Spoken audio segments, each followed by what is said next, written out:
E nós voltamos no MP na TV para falar sobre meio ambiente. Nosso convidado de hoje, o promotor de justiça Luciano Loubet. Doutora, a gente vinha falando aí sobre lixo, né? E um outro assunto também que se levantou nas últimas semanas é sobre os agrotóxicos. O senhor também tem um projeto voltado a essa situação? Dentro do CAOMA, né, com a coordenação da doutora Marigô, a gente desenvolveu um projeto na questão dos agrotóxicos que tem alguns focos. Esse projeto ainda é inicial, tem alguns avanços e precisa desenvolver outras partes ainda. O Ministério Público faz parte, coordenando junto com o Ministério Público Federal e do Trabalho, da Comissão Estadual de Combate aos Impactos de Agrotóxicos. E algumas demandas surgiram dessa comissão.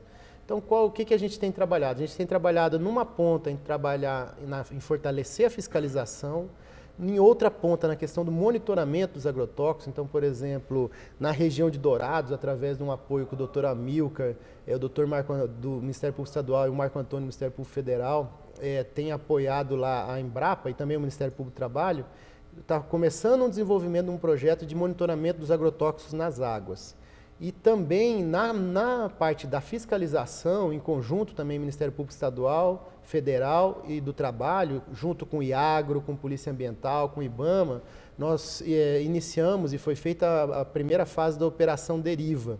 A Operação Deriva articulou todos esses órgãos na região de Chapadão do Sul, Costa Rica, e foram feita uma fiscalização em cima da questão da pulverização aérea. Eu lembro que o senhor participou dessa operação, né? O senhor esteve em loco. Uhum. E o que vocês viram? O que foi de mais importante ali? O que acontece? Foram mais de 40 agentes públicos envolvidos, desde os órgãos de fiscalização ambiental, agrários. O que acontecia e acontece? Muitas vezes um órgão de fiscalização ambiental vai lá e faz a fiscalização só da parte ambiental. E se ele vê uma situação agronômica incorreta, ele não pode fazer nada. A mesma coisa o da agronômica. Então, foi feita toda essa articulação para uma fiscalização integrada.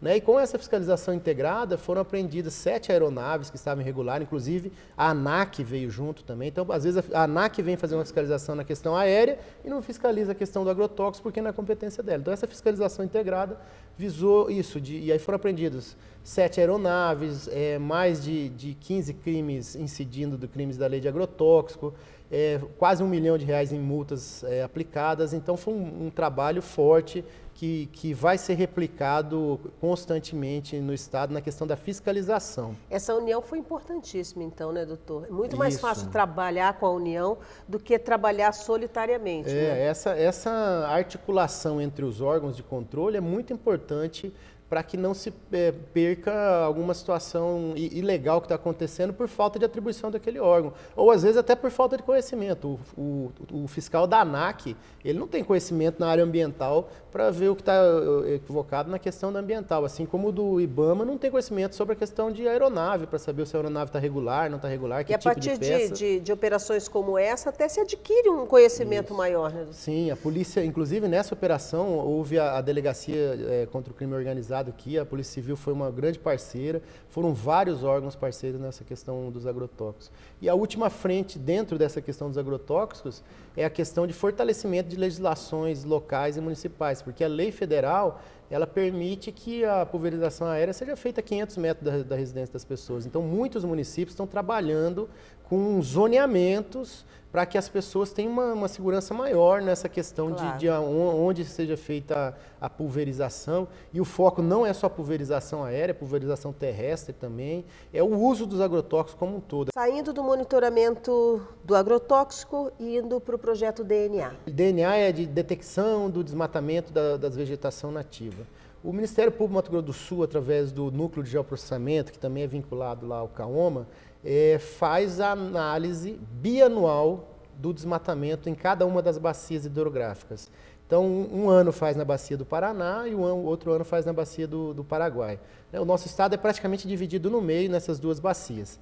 A bacia do Paraguai, onde pega o Pantanal e a bacia do Rio Paraná, essa região do estado que faz fronteira com São Paulo e outros estados, o próprio estado do Paraná. E então nós fazemos esse monitoramento bianualmente, numa parceria também com a Polícia Ambiental, com o IMASU, e lançamos os relatórios para os promotores de justiça. Então o que o Ministério Público faz? Ele compara o desmatamento ele pega a licença ambiental que o órgão ambiental, o IMASU, fornece para o Ministério Público, vê se aquele desmatamento está legalizado. Se ele está legalizado, tudo bem. Se ele está ilegal, ele gera um relatório e comunica a Promotoria de Justiça e a Polícia Ambiental ou o IBAMA, conforme o caso. E aí o IBAMA e a Polícia Ambiental fazem uma fiscalização. Então, umas providências necessárias. Então, assim, na bacia do Paraná, foi constatado entre 2013 e 2015, 5 mil hectares de desmatamento ilegal. E gerado cerca de 100 e poucos relatórios. E na bacia do Paraguai, nesse mesmo período, que agora vai ser entregue até o final do ano, até esse momento já constatou cerca de 80 mil hectares de desmatamento, e a gente calcula que se gerem em torno de 800 relatórios de desmatamento ilegal. E aí, faz-se o quê? Diante de um diagnóstico tão assustador as como promotorias esse? de justiça recebem esse material, a Polícia Ambiental recebe esse material e a partir daí vai ser cobrada a questão da responsabilização criminal, civil e administrativa de quem fez o desmatamento ilegal e a recuperação dessas áreas. Doutor, uma coisa importante, desmatamento da cadeia? Ele é crime ambiental, ele pode dar cadeia numa última hipótese ali, geralmente incide em penas de prestação de serviço e tal, e se a pessoa não cumprir essas penas pode dar cadeia. Mas são multas severas? Multas e especialmente a questão, tanto a multa administrativa quanto a responsabilidade civil também, porque o Ministério Público hoje está se preparando inclusive para fazer a valoração do dano ambiental.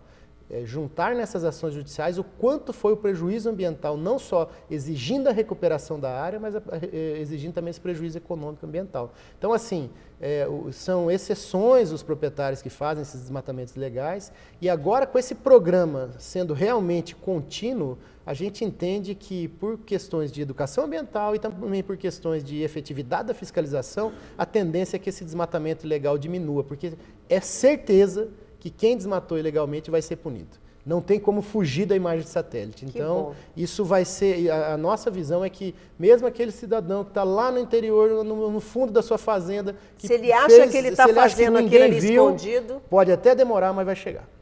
Isso é importante. Isso muda a cultura. É importante. A certeza da punição é muito mais importante do que a mera gravidade da pena. Muito obrigado pela essa conversa assim, tão interessante, porque o meio ambiente é vida, né, doutor? É a nossa vida, né? E a gente tem que respeitar isso, e os nossos filhos virão, e os netos virão, e a gente tem que deixar aí um mundo melhor para todos eles, né? Isso, eu agradeço o convite e estou à disposição. Obrigada, doutor. Nós ficamos por aqui e voltamos sempre para falar sobre o Ministério Público para você. Tchau!